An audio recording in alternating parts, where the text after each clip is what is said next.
3। अगर बिकने पे आ जाओ तो घट जाते हैं दाम अक्सर। अगर बिकने पे आ जाओ तो घट जाते हैं दाम अक्सर। न बिकने का इरादा हो तो कीमत और बढ़ती है। नमस्कार, मैं दीप्ति गोयल आपके अपने फेवरेट चैनल पे आप सभी का तहे दिल से स्वागत करती हूँ। आज मेरे मेकअप करियर को पूरे 7 साल कंप्लीट हुए हैं और मैं ईश्वर की तहे दिल से शुक्रगुजार हूँ कि उन्होंने इन 7 सालों में मुझे मान सम्मान पद प्रतिष्ठा बेहिसाब दिया है। पिछले साल इन्हीं दिनों 1 दिसंबर को मेरी लाइफ में एक बहुत खूबसूरत अनुभव मेरे साथ हुआ और वो एक लाइफ लेसन की तरह मैं आप सबके साथ वो नॉलेज शेयर करना चाहती हूँ। ये वीडियो थोड़ा बड़ा हो सकता है, लेकिन अगर आप पेशेंसली इस वीडियो को देखेंगे और इसकी टीचिंग को समझेंगे तो ये वीडियो आपकी लाइफ को ट्रांसफॉर्म कर सकता है, क्योंकि ये मेरी लाइफ का व्यक्तिगत अनुभव है। जैसा कि हमारा मेकअप वाला काम है और आप सभी जानते हैं कि आजकल मेकअप का कितना ज़बरदस्त क्रेज़ है। जैसे ही शादियां फिक्स होती हैं, डेट फिक्स होती है और हमारे पास बुकिंग्स आना शुरू हो जाती हैं, तो हमारे पास लगभग 8 महीने 6 महीने पहले से बुकिंग आना स्टार्ट हो जाती हैं। तो पिछले साल 30 नवंबर को 30 नवंबर, 1 दिसंबर और 2 दिसंबर को एक वेडिंग होनी थी।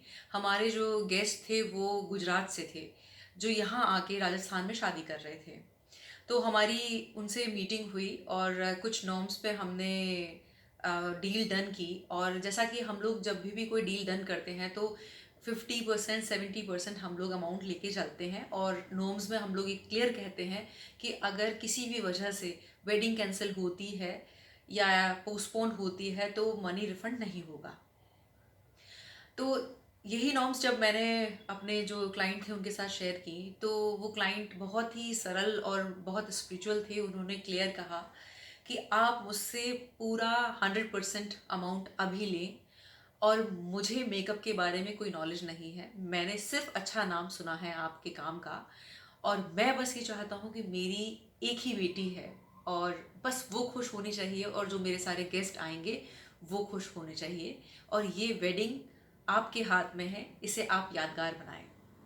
जितनी खुशी के साथ उन्होंने मुझे ये पैसे दिए थे, ये अभी तक 6 साल के करियर में, पिछले साल की ये बात है, और 6 साल के करियर में मेरे लिए पहला ऐसा एक्सपीरियंस था कि जब मैं किसी क्लाइंट के साथ कोई नॉर्म शेयर कर रही हूँ तो उन्होंने 70% के बजाय 100% डिपॉजिशन मेरे को उसी समय कर दिया था। तो मैं भी उत्सुक थी इन दिनों उनके लिए अच्छा काम करने का, मैं भी प्लान कर रही थी। पर अचानक तकरीबन मिड ऑफ अक्टूबर की बात है, शायद 8 या 9 अक्टूबर की बात है। अचानक उस अ, जो हमारे क्लाइंट थे उनकी डॉटर जिसकी शादी होने वाली थी उसका मेरे पास कॉल आया और उसने मुझे बताया कि मैम मैं आपको ये इन्फॉर्म करना चाहती हूँ कि अब वेडिंग नहीं हो रही है, हमारे यहाँ वेडिंग कैंसिल हो चुकी है, तो आप कोई और बुकिंग ले लें। इससे पहले कि मैं कुछ बोलती और उन्होंने अपनी बात को आगे बोलते हुए एकदम से उनको रोना आ गया और वो फ़ोन पे थी और उन्होंने बताया कि सडन उनके फादर की डेथ हुई है हार्ट अटैक से। और हाँ, मैं एकदम से ब्लैंक थी, मुझे समझ में ही नहीं आ रहा था कि मैं किस तरह से क्या उनको रिस्पॉन्ड करूँ, मैं किस तरह से बात करूँ। आगे उन्होंने बात कहते हुए कहा कि मैम हमारी जो भी सारी बुकिंग्स हुई हैं सब ने मना कर दिया है कि कोई भी रिफ़ंड नहीं करेगा और पैसा ऐसे ही चारों तरफ से फंसा हुआ है। और उन्होंने मुझे रिक्वेस्ट ये किया कि अगर आपको याद हो तो आपने अपनी नॉर्म्स में 70% अमाउंट मांगा था और मेरे पापा ने खुश होके आपको 100% दिया था। तो उन्होंने मुझसे पूछा कि क्या आपके लिए ये पॉसिबल होगा कि वो 30% अगर आप मुझे रिफ़ंड कर पाएँ और आप अपनी कुछ और बुकिंग ले सकें। मुझे समझ में ही नहीं आ रहा था कि मैं अभी इस समय क्या कहूँ, क्योंकि मैं बिल्कुल ब्लैंक थी। तो मैंने उनसे ये कहा कि मुझे आप थोड़ा सा टाइम दें और जैसे ही मैं फ्री होंगी तो मैं आपको कॉल करती हूँ। मैंने वो कॉल कट किया और जैसा कि मैं हमेशा इस तरह की कभी कोई दुविधा में होती हूँ तो मैं मेरे इनर सर्किल में मेरे जो फ्रेंड्स हैं मैं उनसे राय लेती हूँ कि मुझे क्या करना चाहिए। तो मैंने जैसे ही फ़ोन उठा के कॉल मिलाना चाहा तो गलती से कॉल जो कॉन्टैक्ट लिस्ट होती है मैं उसको ढूंढ रही थी, और वो कॉन्टैक्ट लिस्ट की बजाय अचानक मेरा जो हाथ था वो क्लिक हुआ व्हाट्सएप पे, और वो व्हाट्सएप ऑन हुआ और मैंने देखा कि वहाँ पर एक कोई पिक्चर मैसेज था, बड़ा सा कोई पिक्चर मैसेज था। मैंने वो नहीं पढ़ा। नीचे एकदम लास्ट लाइन में बोल्ड लेटर्स में लिखा था, फॉलो योर हार्ट। तो उस समय मुझे ऐसा लगा कि जैसे ये एक डिवाइन रिस्पॉन्ड मुझे मिला है। एक दैवीय कोई शक्ति है जो मुझे ये कह रही है कि तुम्हें किसी फ्रेंड से कांटेक्ट करने की ज़रूरत नहीं है, फॉलो योर हार्ट। तो मैंने 2 मिनट रुक के शांत होके मैंने खुद से पूछा कि अगर इस सिचुएशन में मैं होती तो मैं क्या एक्सपेक्ट करती, कि मुझे सामने वाला किस तरह से रेस्पॉन्स देगा। तो मेरे अंदर से मुझे आवाज़ मिली कि मैं एक्सपेक्ट करती कि सामने वाला मेरी सिचुएशन को समझे और बजाय 30% के मुझे 100% वो रिफ़ंड करे, क्योंकि जिस भाव से उनके फादर ने मुझे पैसे दिए थे, तो मेरा दिल ये कह रहा था कि मुझे उसी भाव से उनको 100% रिफ़ंड करना चाहिए, और फिर उसके बाद उस डेट पे मुझे काम मिलता है नहीं मिलता है वो मेरी किस्मत है। जब मुझे मेरे भीतर से ये जवाब मिला तो उसके बाद मैंने उनको कॉल करके कहा कि आप मुझे अपना अकाउंट डिटेल्स दे दीजिए और मैं विद इन अ वीक आपको रिफ़ंड कर दूंगी। ये कह के मैंने अपनी बात ख़त्म की।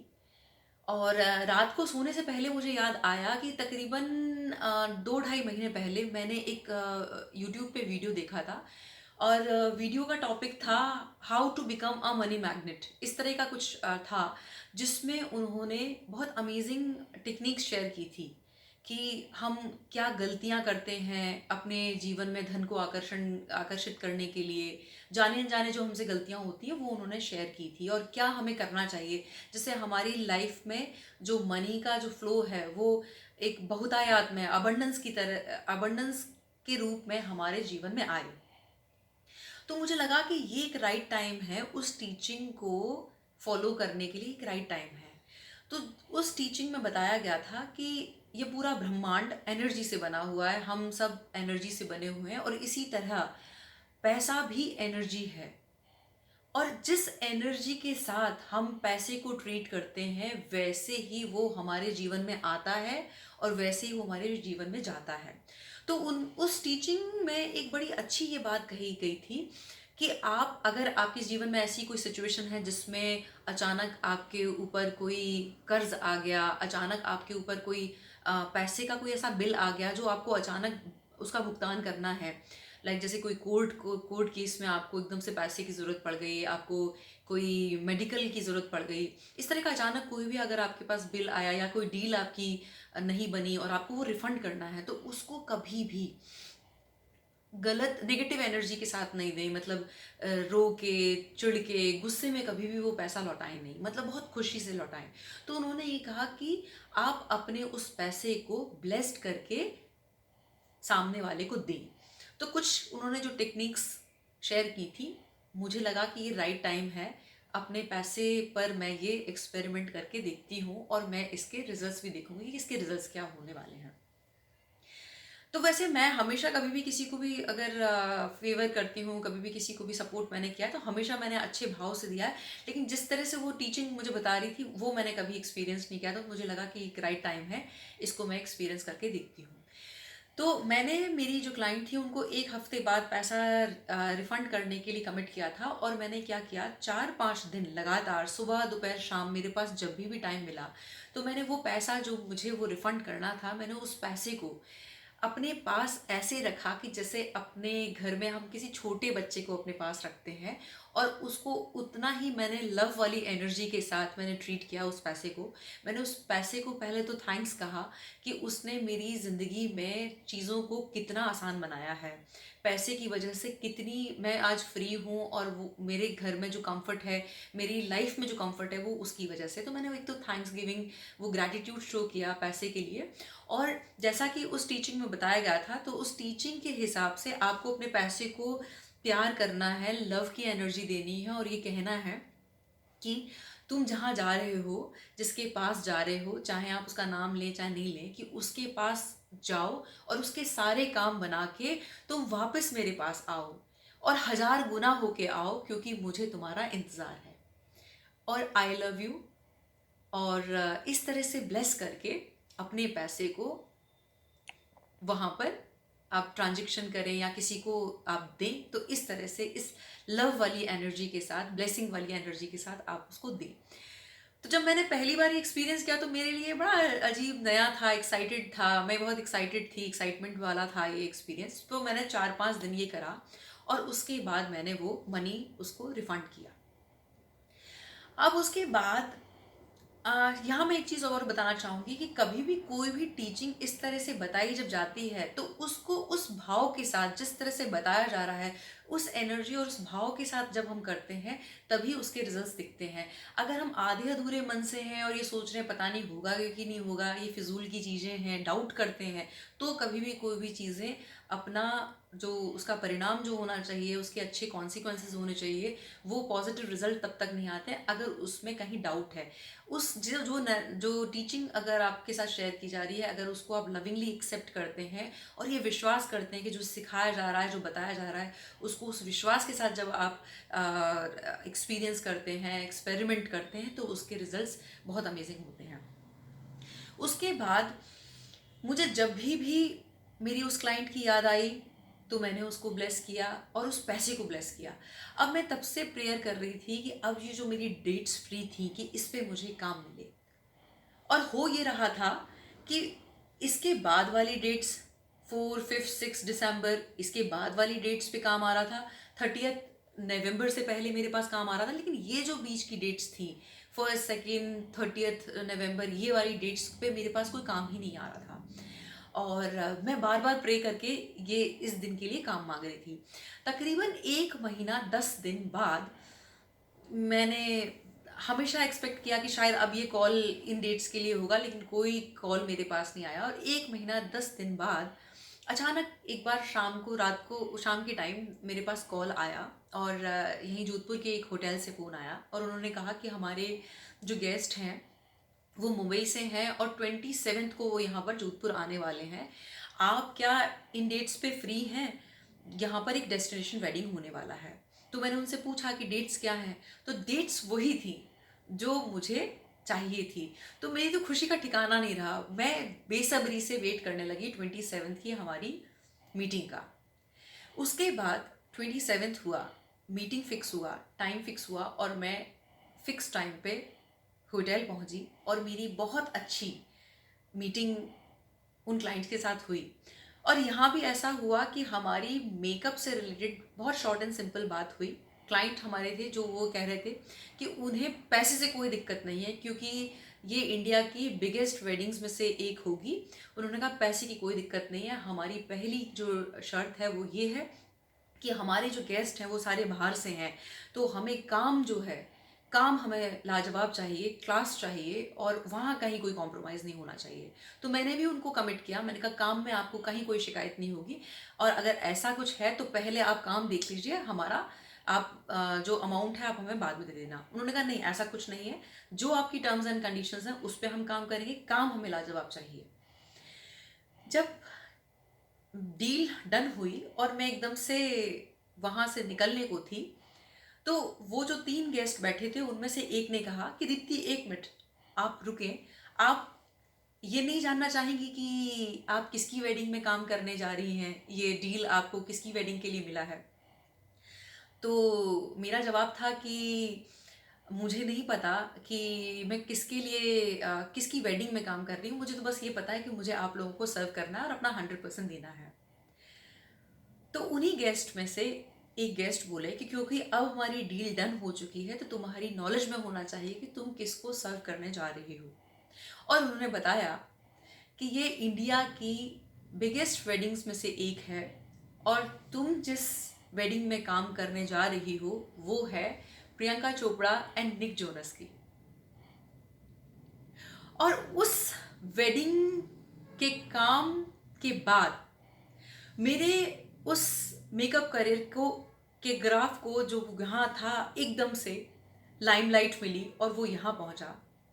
उसके बाद जो गेस्ट थे जिनसे मेरी डील हो रही थी, वो प्रियंका चोपड़ा की स्पोक्स पर्सन नताशा पॉल थी, और वो काम से इतना प्रभावित हुई कि उसके बाद 15 दिन बाद एक और वेटरन एक्टर हैं, नाम है उनका कुलभूषण खरबंदा, जो 80s के अगर मूवीज़ हम देखें तो उसमें वो लीड रोल विलन का किया करते थे, वेटरन एक्टर हैं।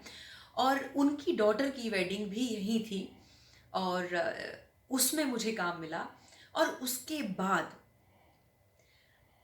मेरे पास बहुत सारे डेस्टिनेशन वेडिंग्स और लोकल भी मेरे पास इतना काम आया, इतना काम आया कि हमारे पास टाइम से खाना खाने की भी फुर्सत नहीं थी।